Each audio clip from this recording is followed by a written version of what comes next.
ज़्यादातर defence aspirant इस बात से डरते हैं कि एसएसबी इंटरव्यू बहुत ज़्यादा टफ होती है, क्योंकि उसमें आपके अंदर की ऑफिसर लाइक क्वालिटीज़ और आपका साइकोलॉजी चेक किया जाता है। पहली बात तो दुनिया में किसी भी चीज़ से मत डरिए, और दूसरी बात कि आप एक सिंपल सा रूटीन लाइफस्टाइल फॉलो करने से ही अपने अंदर सारी ऑफिसर लाइक क्वालिटीज़ को इम्प्रूव और कल्टिवेट कर सकते हैं।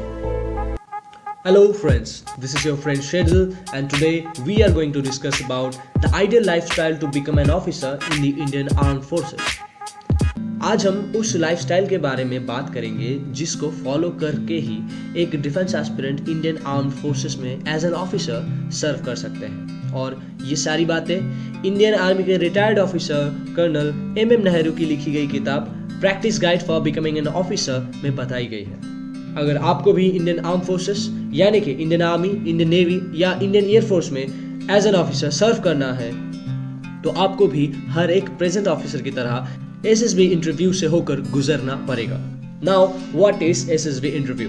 सर्विसेज सिलेक्शन बोर्ड यानी कि एसएसबी एक 5 डे सिलेक्शन प्रोसीड्योर है जिसमें हर एक ऑफिसर एस्पिरेंट की ऑफिसर लाइक क्वालिटीज की जांच की जाती है। नाउ ये सवाल आता है, ऑफिसर लाइक क्वालिटीज क्या होती है? ऑफिसर लाइक क्वालिटीज यानी कि ऑफिसर बनने के लिए आपके अंदर की काबिलियत, आपकी पर्सनैलिटी और आपका ट्रू कैरेक्टर जो आपके डेली लाइफस्टाइल से ही बनती है।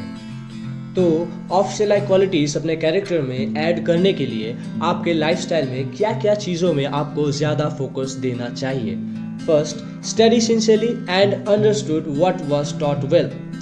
ऑफिसर लाइक क्वालिटीज के लिस्ट में सबसे पहला ऑफिसर लाइक क्वालिटी है इफेक्टिव इंटेलिजेंस, यानी कि आपका डीप नॉलेज किसी भी चीज़ के ऊपर। आप जो भी चीज़ की अभी पढ़ाई कर रहे हैं, चाहे वो स्कूल की हो, कॉलेज की हो, या फिर आप कोई भी डिफेंस एग्जाम की तैयारी कर रहे हो, आप बस नंबर के पीछे मत भागिए। आप जो भी पढ़ाई कर रहे हैं उस चीज़ के बारे में आपका डीप नॉलेज होना चाहिए। और आप अगर बस नंबर के पीछे भागेंगे तो आपका नॉलेज नहीं बढ़ेगा, जिससे आपका ये ऑफिसर लाइक क्वालिटी पीछे छूट जाएगा।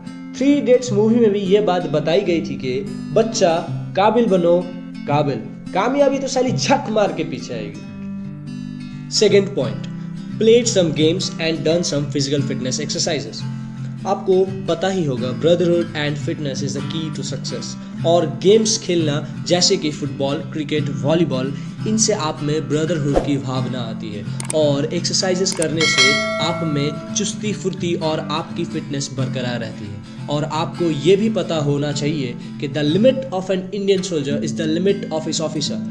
तो अगर आपको ऑफिसर बनना है तो आपको दूसरों से ज़्यादा फिजिकली फिट, ज़्यादा टफ और ज़्यादा रोबस्ट बनना पड़ेगा। So become physically robust to become more successful in the armed forces. Third point, have led a reasonably organised life, have been involved in organizing some events at home, school or in college, and hence would have the ability to organize an event if required. एक army soldier से लेके एक army officer सभी को एक organised life गुजारनी होती है। एक टाइम टेबल हमेशा फॉलो करना पड़ता है। आप भी जितना जल्दी अपने लाइफ को एक ऑर्गेनाइज्ड वे में जीना शुरू करेंगे, आपके सिलेक्शन के चांसेस बढ़ती जाएंगे। और ऑफिसर लाइक क्वालिटीज में थर्ड क्वालिटी आती है ऑर्गेनाइजिंग एबिलिटी। आप अपने घर, स्कूल या कॉलेजेस के इवेंट्स में जितना ज़्यादा खुद को इन्वॉल्व करेंगे और उनके बारे में समझेंगे, जानेंगे कि एक इवेंट कैसे और किन सब चीज़ों से की जाती है, तो अगर आपको कभी ऑफिसर बनने के बाद कोई इवेंट की तैयारी करनी पड़े तो आप अपना बेहतरीन परफॉर्मेंस दे पाए। इससे आपकी प्लानिंग स्ट्रैटेजी भी इम्प्रूव होती है। Fourth point, would have some friends at school or in college and good relationship with family members. He or she would have been helpful in social relations and would respect and regard others. College या school में आपके कुछ दोस्त होने चाहिए। ऐसे दोस्त नहीं जो आपके गोल के लिए टॉक्सिक हो, दोस्त ऐसे जो सच्चे मन के और सपोर्टिव हो, जिससे आपके माइंड में पॉजिटिविटी बरकरार रहेगी। और आपका रिलेशन अपने फैमिली मेंबर्स के साथ अच्छा होना चाहिए, क्योंकि जो अपने घर में ठीक नहीं है वो दूसरों के साथ कैसे ठीक रहेगा। नेक्स्ट, आपके कैरेक्टर में सबको मदद करने की गुण और सबके प्रति इज्जत होनी चाहिए। इससे ही आप एक आइडियल सिटीजन बनते हैं अपने देश के। और आपको ऑफिसर बनना है तो ये क्वालिटी आप में होनी ही चाहिए। Fifth point, would have been involved in some leadership role like house captain, team captain, and developed abilities to positively influence a group and work effectively as a leader, as a subordinate and as a team member. Leader यानी कि जो खुद को हमेशा आगे रखकर काम करता है और उसकी ही सोच में उसके टीम की जीत या हार छिपी होती है। एज एन ऑफिसर आपको हमेशा अपने टीम को फ्रंट से लीड करना पड़ेगा और एक लीडर में अपने टीम को पॉजिटिवली इन्फ्लुएंस करने की काबिलियत होनी चाहिए। मान लीजिए आप एक फुटबॉल टीम के लीडर हो और आप अपने टीम से अगर ये बोलेंगे कि खेल में जीत या हार लगी रहती है मगर हम अपना 100% देंगे, इससे आपका टीम अपने फुल पोटेंशियल के साथ नहीं खेल पाएगी। उसी जगह पर अगर आप ये बात बोलते हैं कि खेल में जीत या हार तो लगी रहती है मगर कोई हारने नहीं आता, आज हम यहाँ से अपना ट्रॉफी जो कि वो स्टेज में रखा हुआ है वो लेकर ही घर जाएंगे और आज हम जरूर जीतेंगे। आपकी इसी बात से आपका पूरा टीम अपने फुल पोटेंशियल के साथ खेलेगा और अपने कंफर्ट जोन के बाहर जाकर भी गेम को जरूर जीतेगा। और जब आप भी अपने टीम के साथ मिलकर एज अ मेंबर अपना बेहतरीन परफॉर्मेंस देंगे, उसी से ही आप सब की मेहनत मिलकर आपको जीतने में मदद करेगी। Sixth point, would have developed willpower and determination through tough times faced at home and school or in college, like exams and other pressure or deadline-oriented tasks. Willpower यानी कि इच्छा शक्ति और determination यानी कि अपने comfort zone के बाहर जाकर भी एक काम को अंजाम देने की सोच। ये दो चीज़ एक ऑफिसर एस्पिरेंट में होनी ही चाहिए क्योंकि राजस्थान की गर्मी या सियाचिन ग्लेशियर की ठंड, इन सब जगह में आपका विल पावर एंड आपका डिटर्मिनेशन ही आपको जिंदा और अचूक रखेगा।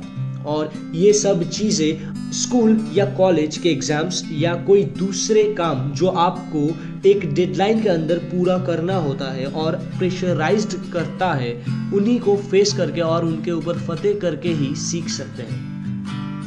7th point, would have some hobbies and interest and would have been involved in some extracurricular activities which have aided personality growth in fields other than the prescribed curriculum. एक officer बनने के लिए आपकी कोई हॉबी जैसे मानिए guitar बजाना, interest जैसे कि टीचिंग करना और एक्स्ट्रा करिकुलर एक्टिविटीज जैसे कि मास्टर ऑफ सेरेमनी या एमसी यानी कि एक सेरेमनी को होस्ट करना अपने बोलने के अंदाज से, ये सभी चीज़ें एक ऑफिसर एस्पिरेंट में होनी चाहिए जिससे आप खुद को ज़्यादा शार्प, ज़्यादा अट्रैक्टिव और अपने बोलने के काबिलियत को सुधार पाएं। सिंपल बोलूँ तो आपको ऐसी चीज़ें करनी चाहिए जो आपके पर्सनैलिटी को इम्प्रूव करे, वो भी आपके हर रोज़ के करिकुलम से अलग होकर भी। 8th point, would have a reasonable interest in knowing about important national and international events and social issues and have an independent opinion on them. SSB interview में आपका लेक्चरेट बोल के एक टेस्ट होता है जिसमें आपको इम्पोर्टेंट नेशनल इंटरनेशनल इवेंट्स से रिलेटेड टॉपिक्स के ऊपर लेक्चर देना पड़ता है। और SSB में एक इंटरव्यू होता है जिसमें आपको अपने और अपने एरिया के बारे में क्वेश्चंस की जाती है। उसमें अच्छा परफॉर्मेंस देने के लिए आपको आपके एरिया और सोशल इश्यूज के बारे में ज़्यादा से ज़्यादा नॉलेज गेन करना चाहिए और उन हर एक चीज़ को जानने के बाद आपका अपना एक इंडिपेंडेंट ओपिनियन भी उस चीज़ के बारे में होना चाहिए। तो साथियों, बहुत सिंपल है कि आपको एक ऑफिसर बनने के लिए कोई भी एक्स्ट्रा ऑर्डिनरी चीज़ें करने की ज़रूरत नहीं है। आपको बस अपना जो डेली लाइफस्टाइल है उसको थोड़ा इम्प्रूव करना पड़ेगा और इन सब चीज़ों में ज़्यादा से ज़्यादा ध्यान देना पड़ेगा। इन्हीं सब चीज़ों में फोकस करके आप बहुत ही आसानी से अपना SSB इंटरव्यू क्रैक कर सकते हैं। मैं शेरदिल आपके हर एक सपने में यकीन रखता हूँ, मैं आपके साथ हूँ और मुझे पूरा भरोसा है कि थोड़ा सा इम्प्रूवमेंट के साथ आप अपने हर एक सपने को ज़रूर असलियत में बदल पाएंगे। आखिर में बस इतना रिक्वेस्ट करूंगा, अगर आपको ये वीडियो से कुछ भी सीखने को मिला हो तो सब्सक्राइब करना मत भूलिएगा। और इसी के साथ मैं शेरदिल आप सभी से अलविदा लेता हूँ। जय हिंद, जय भारत, हिंदुस्तान जिंदाबाद। Thank you.